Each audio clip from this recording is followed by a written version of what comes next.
오늘 저는 레위기 16장 1절에서 5절까지 말씀을 읽었습니다마는 전체적으로 레위기 16장 말씀을 중심으로 거룩한 곳으로 들어가려면 나는 설교 제목을 정해 보았습니다. 사회생활을 하다 보면은 어떤 일을 할 때에 절차가 있음을 알게 됩니다. 무엇을 하든지 절차가 있습니다. 행정적인 절차도 있고 일의 순서가 있다라는 것이지요. 절차는 합리적이고 모든 일을 질서 있게 진행하기 위한 과정이라고 할 수 있습니다. 그래서 절차를 무시하면은 혼란이 찾아오거나 일이 제대로 진행되지 않을 때가 있습니다. 본인이 좋아하든 싫어하든 절차를 따르는 것이 공동체 안에서 우리가 일을 이루어가는 굉장히 중요한 사항이라고 할 수가 있습니다. 구약에 보면 하나님께 나아갈 때 거룩한 곳에 들어가 예배를 드릴 때에 절차가 소개되어 있습니다. 예배의 절차에 대한 내용이 집중적으로 기록된 곳이 바로 레위기입니다.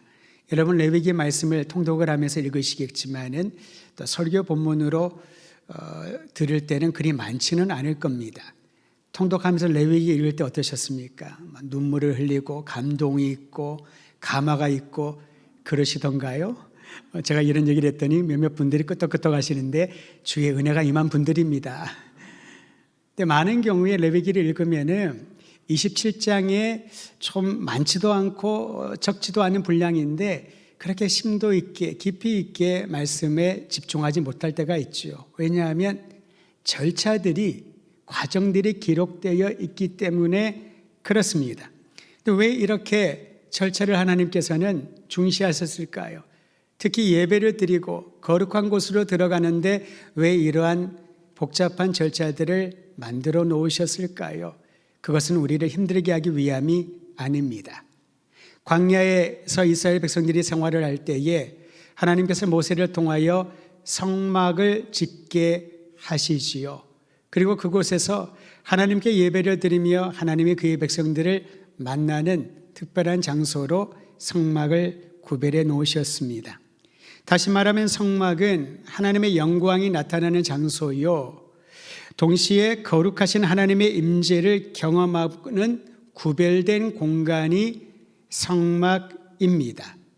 뿐만 아니라 우리가 지은 모든 죄와 허물이 용서함을 받는 현장이 바로 성막이죠.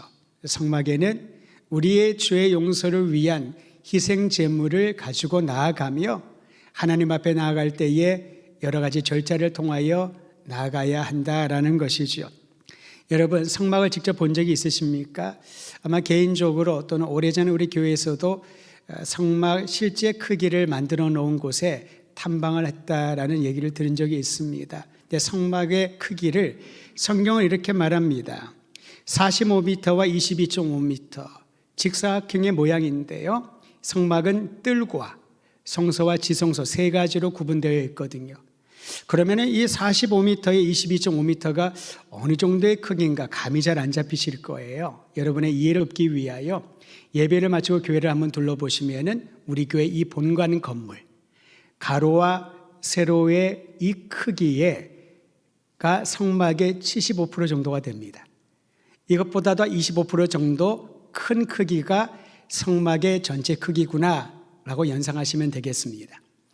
성소가 있고요. 성소를 지나면은 언약궤를 둔 지성소가 있습니다.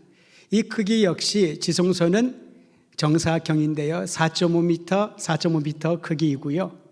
성소는 4.5m에 9m의 크기입니다. 성소와 지성소를 합치면은 전체 가로 4.5m에 세로가 13.5m 정도입니다. 감이 잘 안 잡히시지요. 우리가 자주 가는 엘림 카페의 절반이 성소와 지성소의 크기라고 하면은 어느 정도 연상이 되실 겁니다. 성막이라 하더라도 200여만의 이스라엘 백성들이 광야를 진행을 할 때에 이 정도의 크기는 정말 작은 크기입니다. 게다가 성소와 지성소 역시 매우 작은 그러한 크기라고 할 수가 있지요. 이렇게 크지 않은 공간에 들어가서 하나님께 예배를 드리는데 상당히 복잡한 절차들을 하나님이 만들어 놓으셨습니다. 성막의 기물들을 관리하고 운반하는 일도 아무나 하는 게 아닙니다. 힘이 센 사람이 하는 게 아닙니다. 자원한다고 할 수 있는 것도 아니지요. 레위 지파만이 성물들을 운반할 수 있었습니다. 제사장은 누가 됐을까요? 레위 지파에서만 제사장이 나올 수가 있고요. 그 중에 대제사장은 아론과 그의 후손들만 대제사장의 직무를 감당할 수 있도록 절차를 마련해 놓으셨습니다. 하나님의 명령입니다. 오늘 말씀에 보면 여러분 레위기 16장은 속죄일이라고 하는 매우 특별한 날에 대하여 설명을 하고 있습니다. 성물을 옮기는 것도 아무나 할 수 있는 것이 아니었듯이 이 속죄일은 제사장이라고 해서 다 들어갈 수 있는 것이 아니라 1년에 단 한 번 대제사장만이 지성소에 들어갈 수 있는 날이 속죄일입니다. 여러분 여기까지 말씀을 들으면 복잡하신가요? 쉽게 정리를 하면은 하나님께 들어가려면 하나님께 예배 드리려면은 절차가 있다라는 것이고요. 그 절차를 감당하는 섬기는 이들이 레위 지파였고 그 중에 아론의 후손들만이 대제사장으로서 속죄일 1년에 단 한 번 있는 이 속죄일에 하나님께 나아가 예배를 드릴 수 있었던 것입니다. 성소는 그렇기 때문에 아무나 들어갈 수 없고 아무 때나 들어가는 것이 아니었습니다. 모든 죄를 청산하고 새로운 출발의 기회를 주신 날, 이 속죄일이 우리에게 주는 의미가 있다는 것이지요. 이 날은 하나님께서 모든 죄를 사해 주시고 우리와 샬롬을 누리게 한 날입니다. 평화를 누리게 한 날입니다. 그러면 하나님과 우리의 사이가 별로 좋지 않았나요? 다시 말하면은 우리의 죄 때문에 하나님과의 관계가 깊어질 수가 없는 겁니다. 하나님과의 관계가 단절되어 있는 것을 연합시키고 평화롭게 하는 날이 바로 속죄일의 의미입니다. 나아가서 하나님의 성결한 백성으로 살 것을 다짐하며 나아가는 가슴 벅찬 희망의 날이 바로 속죄일입니다. 오늘 레위기 16장은 그러한 하나님의 은혜로 죄사함을 받고 새로운 생활을 출발하는 아름다운 약속에 대하여 기록하고 있습니다. 여러분 오늘 성경 첫 번째 구절에 보면 이 놀랍고 은혜로운 속죄일의 서론에 아론의 두 아들이 죄를 범하여 죽은 사건을 언급하고 있습니다. 성경에 보면은 아론의 두 아들, 즉 대제사장이 될 수 있는 그러한 권한을 가진 두 아들이 여호와 하나님께서 명령하지 않은 불을 하나님께 바치다가 여호와로부터 불이 나와서 그들이 죽임을 당했다라고 말합니다.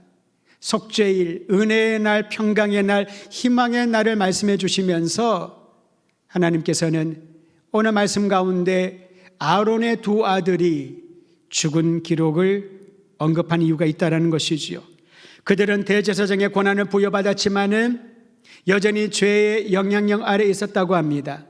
여러분 베드로전서에 보면 우리 또한 하나님의 왕 같은 제사장이요 거룩한 백성이요 주님께 속한 사람들이라고 자녀라고 말하고 있지만은 약속이지요. 특권입니다. 영적인 권한입니다. 그러나 여전히 죄의 영향력 안에 있을 때 하나님의 거룩한 곳으로 들어가기가 어렵다라는 것이지요. 하나님께서는 속죄일에 아론이 따라야 할 절차를 가르쳐주고 있습니다. 무엇보다도 자신을 위하여 번제물과 속죄 제물을 준비하라고 명합니다. 숫송아지를 속죄 제물로, 순양을 번제 제물로 준비를 하는데 자기 자신을 위하여, 아론 자신을 위하여, 그리고 자신의 집안의 죄를 속하기 위하여 하나님 앞에 나가라라고 말합니다. 준비하라는 거죠. 그리고 옷을 입는데요, 여러분 속옷도 속바지도 띠도 관도 세마포 재질로 만든 것을 입는데 그냥 입는 것이 아니라 몸을 정결케 씻고 난 이후에 이 옷을 입으라고 준비시켜 줍니다. 여러분 제사장이라면, 그중에 대제사장이라면 누가 보아도 그래도 백성 중에서는 하나님과 가장 친밀한 관계에 있는 사람, 하나님 앞에 백성들을 위하여 중보하며 중지하는 역할을 하는 사람이었으니까 얼마나 그런 거룩하고 성결한 사람이라고 생각할까요? 아론 자신도 그랬을 것입니다. 조심했을 것입니다. 그러나 자신도 모르는 사이에 성소를 넘나들면서 주님을 섬기는 과정 가운데 부지 중에 저지른 죄가 있을 수 있다는 거지요. 스쳐 지나가는 생각으로든 그의 몸으로든 부정케 만든 그러한 모든 죄들을 먼저 하나님 앞에서 씻음받고 난 이후에야 백성들을 위하여 중보하며 속죄 제물을 드릴 수 있기에 아론에게 이것을 요청하고 있는 것입니다. 저는 이 말씀을 묵상을 하면서 오늘날 교회의 사명을 재발견하게 됩니다.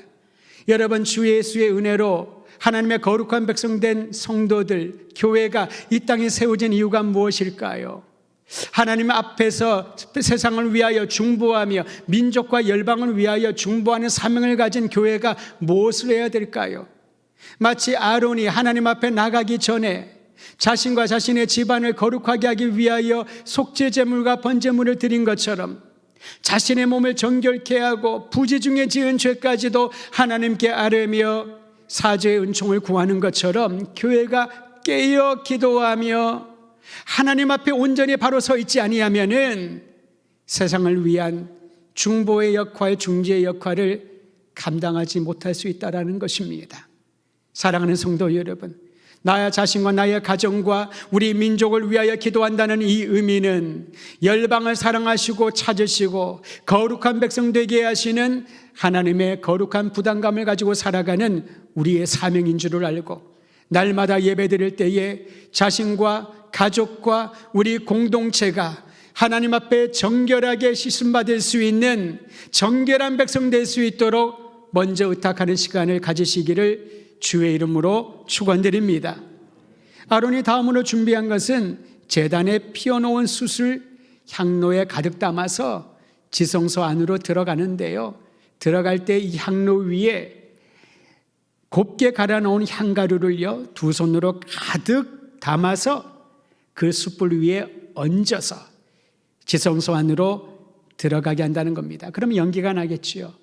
이 숯불 위에 얹은 향가루가 연기가 나서 연기가 이 언약궤 덮개 위를 가리게 하도록 그렇게 준비를 하고 들어가라고 말을 합니다. 언약궤는 여러분 그 덮개를 씌운 자라고 하지 않습니까? 은혜의 자리입니다. 하나님의 영광, 하나님의 임재가 임하는 곳, 우리의 죄를 깨끗하게 용서해 주시는 그 은혜의 자리로 들어갈 때에 이 연기가 가득 차도록 덮개를 가리우도록 준비하고 들어가라는 것입니다. 그래야지만 아론은 죽음을 면할 것이라는 겁니다. 다시 말하면 여러분, 이 향기는, 이 연기는 하나님 앞에 우리의 더러운 죄들이 드러나지 않도록 하나님 앞에서 그것이 가리워질 수 있는 그러한 역할을 한다고 볼 수가 있습니다. 마지막으로 아론은 이제 송아지 피를 손가락에 찍어서 속죄 제물로 드렸던 이 송아지 피를 찍어서 언약궤 덮개 위에 한 번 뿌리고요, 언약궤 앞에서 7번 뿌리라고 명합니다. 이 또한 절차입니다. 피를 뿌린다는 것은 성소에 들어들으면서 범한 죄로 인한 부정을 씻어버린다는 것입니다. 여기에는 영적이고 상징적인 의미가 있습니다. 덮개 위에, 하나님의 그 은혜의 자리 위에 속죄 제물의 피를 한 방울 떨어뜨리고 뿌리고 그 앞에 7번 뿌림으로 이제는 우리의 모든 부정함이 이 속죄 제물의 피로 인하여서 정하게 되었다는 것을 선언하는 것입니다. 이처럼 거룩한 곳으로 들어가는데 까다로운 절차를 주신 이유가 있습니다. 2가지로 요약할 수 있습니다. 첫 번째는 죄의 심각성을 깨닫게 하기 위함입니다. 놀랍게도 많은 이들이 신앙생활을 하면서 죄에 대하여 가볍게 여기는 경향들이 있습니다. 여러분, 어떤 모양의 악이나 어떤 형태의 죄든, 알고 지은 죄든 부지 중에 지은 죄든 하나님께서는 그것을 다 씻어버리기를 원하신다라는 것입니다. 구약의 의미로는 그 죄의 흔적이 있는 한 부정한 자가 되어서 죽임을 면하지 못한다는 것입니다.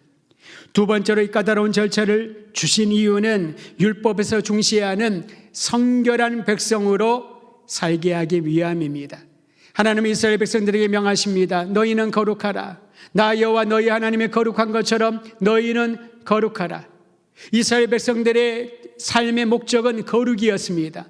오늘날 우리에게도 거룩이 참으로 중요합니다. 이 거룩은 윤리적으로 착한 것을 말하는 것이 아닙니다. 하나님의 은혜 안에 있는 자들에게 거룩하신 하나님의 그 영향력이 나타나서 우리의 삶이 거룩한 삶으로 변화된다라는 것이지요. 여러분, 살아가면서 우리가 얼마나 많은 것들에 의해서 오염되어 있습니까? 보이지 않는 바이러스와 싸우기 위하여, 보호하기 위하여서 손을 씻고요, 세정제를 뿌리고 얼마나 우리가 청결하기 위하여서 노력하고 있습니까? 특히 병원에서 일하시는 분들은 여기에 대하여 아주 예민하고, 그러지 않으면은 감염에 노출되어 있기 때문에 쉽게 병들 수 있을 것입니다. 하나님은 우리에게 거룩과 정결함을 요청하고 있는 줄 믿으시기를 바랍니다. 지난주에 제가 예배를 드리면서 주말에 왼쪽 눈을 좀 다쳤잖아요. 그래서 병원에 가서 치료할 수 있는 시간적 여유가 없어서 주일 예배를 마치고 어머니를 뵈러 올라갔습니다. 보통 되면 2시간이면 갈 거리를 그날은 6시간 걸렸습니다. 대전에 와서 제가 이렇게 오래 걸린 적은 처음이었죠. 몸이, 특히 눈이 한쪽이 좀 아프다 보니까 자꾸 눈물이 나는 거예요. 은혜를 받은 것도 아닌데 한쪽에서 눈물이 계속 나옵니다. 그리고 잘 시력이 돌아오지 않아서 겨우겨우 도착을 했는데 기도하는 마음으로 하나님 치유해 주셔요. 근데 상태가 아무래도 병원을 가는 게 나을 것 같아서 주일날 밤에 근처에 있는 종합병원 응급실에 갔습니다. 갔더니 여러분, 병원 가신 분은 아시겠습니다만 굉장히 많은 절차가 있어요. 등록을 하고 또 간호사에게 1차적으로 문진을 하고 또 번호표를 받아가지고 그 병원은 시스템이 특별하더라고요. 번호표를 줘요. 그 번호표에 있는 베드에 누우래요. 그래서 거기에 있었더니 나는 눈 다쳐서 왔는데 뭐 베드에까지 앉을 필요가 있나. 그랬더니 한 의사가 와서 또다시 문진을 합니다. 제 상태를 점검해보고 눈을 다 보더니요, 잠깐만 있으래요. 또 다른 의사가 오더니 저에게 3번째 문진을 하면서 처치가 내려왔는데 잠깐 환자복으로 갈아입고 침대에 엎드리래요. 좀 심각해지는 것 같았습니다. 그저 눈이 찔려서 왔을 뿐인데. 그러더니만 제 눈을 세척해야 된다고 하더라고요. 식염수 1리터를 세척을 하는데요, 한참 동안 했습니다. 처음 경험이었습니다. 오른쪽을 보고 왼쪽을 보고 위아래를 보라고 의사 선생님은 계속 얘기를 하는데 그게 말처럼 쉽나요? 그러면서 계속 식염수로 감염되지 않도록 혹시 오염되었을까 봐 그것을 세척을 하는데, 보호자로 제 아들이 같이 갔거든요. 그래서 제가 물어봤습니다. 얼마 정도 내가 했니? 한 20분 정도 한 것 같아요. 그리고 나서 당직 안과 의사에 가서 치료를 받고 처치를 받고요. 그 처방을 가지고 또 약국에 가서 약을 탔는데 약사 선생님이 또 설명을 해줍니다. 상태가 어떠하니 어떻게 하라고. 우리가 다 경험할 수 있는 일이었지만은 1시간 반 정도의 길지 않은 시간이 저에게는 그렇게 길게 느껴지지 않았습니다. 절차를 따라가는데 가는 곳곳마다 물어보고 설명을 해주고 물어보고 설명을 해줍니다. 20여 분 동안 1리터의 식염수를 눈에 쏟아부으며 세척을 하는데 그때 저는 이런 생각이 들었습니다. 지금 이 오염된 부분들이 있다면은 그것을 세척하는데 20여 분이 필요하고 그 때문에 많이 호전이 됐지만은 그 순간에 이런 생각이 들었어요. 나의 죄를 씻어버린다면은 얼마의 시간이 필요할까? 내가 지금 평생 살아온 죄들을 씻어버린다면은 얼마나 오랜 시간이 걸릴까? 한편으로는 눈에 상처를 입고 눈물이 나는 것은 우리의 눈의 상처 부분들을 자연스럽게 소독해 주는 그런 역할이 있지 않습니까? 그걸 우리는 알고 있습니다만은 내가 알지 못하게 오염되고 상처 입고 하나님을 향하여서 부정한 일을 했던 그 모든 죄악들을 씻어버린다면은 얼마 정도의 시간과 노력이 필요할까? 20년부터 저는 그런 생각을 하면서 처치를 받았었습니다. 율법에 가르치는 속죄의 절차가 필수적인 요구라면은 거룩한 곳에 들어가기 위하여 우리는 몇 단계의 절차를 거쳐야 하나님을 대면할 수 있을까? 하나님의 은혜의 자리에 들어갈 수 있을까? 만약에 여러분 오늘 예배를 드리기 위하여서 바깥 출입문에서부터 현관을 지나서 여기까지 들어오는데 10가지 이상의 절차를 마련해 놓은다면 얼마나 많은 사람들이 그 절차를 거쳐가면서 예배당에 들어와 예배를 드릴 수 있을까? 아마 저를 포함하여 굉장히 고민을 할 것입니다. 이렇게 많은 절차를 거쳐가면서 이렇게 많은 노력과 많은 시간을 소요하면서 내 죄가 정말 씻겨질 수 있을까 고민하지 않을까요? 근데 여러분, 오늘 성경에 보면은 이처럼 죄로 오염된 우리 인생 전체를 단번에 정결하게 하시고 거룩한 곳으로 들어가 하나님의 임재를 경험할 수 있는 놀랍고 새로운 길을 열어주셨다라고 말씀하십니다. 기억할 수 없는 수많은 절차가 아니라 우리에게 오직 하나의 길을 통하여서 하나님께 나아가 죄를 참회하고 사죄의 은총을 경험하며 새로운 인생 살아갈 수 있는 그 길을 열어주셨다라는 것입니다. 율법의 내용을 정확하게 해석하여 적용한 히브리서 말씀을 여러분에게 소개합니다. 히브리서 10장 19절과 20절 말씀입니다. 우리 구약에 있는 율법의 절차들을 떠올리면서 이 말씀을 마음에 새기시기를 바랍니다. 기록하기를, 그러므로 형제들아, 우리가 예수의 피를 힘입어 성소에 들어갈 담력을 얻었나니. 여러분, 성소에 들어가는데 왜 담력이 필요할까요? 왜냐하면 아론의 두 아들의 예를 우리가 이미 보았잖아요. 그들이 성소에 들어가다가 자신들이 생각한 최고의 좋은 불을 준비하여 드렸는데 하나님이 명하지 아니한 불이었기 때문에 그들이 죽임을 당했습니다.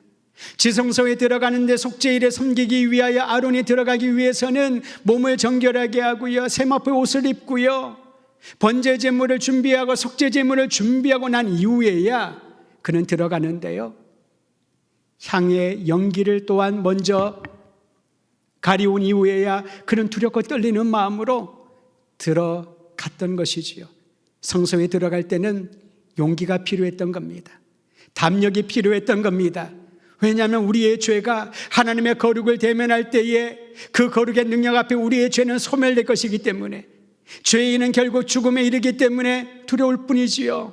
그러나 오늘 성경을 말합니다. 예수의 피, 보혈의 능력을 힘입어 성소에 들어갈 담력을 얻었나니 그 길은 우리를 위하여 휘장 가운데로 열어놓으신, 한번 따라하십시오, 새로운 살 길입니다.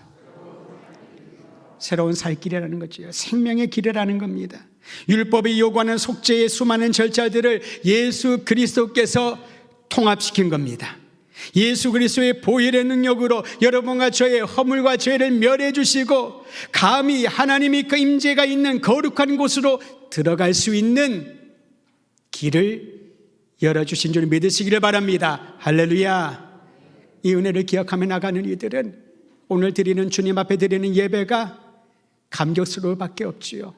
나 같은 죄인을, 나같이 부정한 자를, 나같이 수시로 습관적으로 죄를 짓는 내 인생을 예수의 보혈의 피로 씻어주시고 예수님의 이름을 힘입어 당당하게 평강의 주님 아버지 앞으로 나갈 수 있는 은혜를 부여받았습니다.